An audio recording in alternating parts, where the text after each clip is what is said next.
Pulon sa kagamhanan sa Dakbayan sa Mandawi ang task force nga maoy regular nga mo inspeksyon sa presyo sa mga palaliton.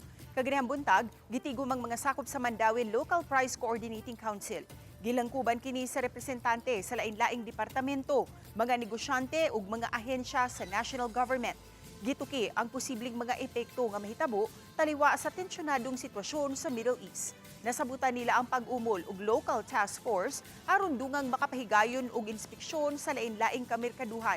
Ngamutan-aw kun aduna bay kalit ug dili makatarunganong pagsaka sa presyo sa nagunang mga palaliton. Gawas pa kini sa regular nga inspeksyon nga gihimo sa Market Authority ug City Agriculture Office. Sa atong group, sa atong task force, that would be weekly, but for the concerned offices like market and agriculture, they would have to, they may adapt their own. How unsaon nila mas effective sila, they could do it daily. So importante kay ni para di lang sad na ma-abuse ba. So gi-convene nato karon ang atong body sa price monitoring.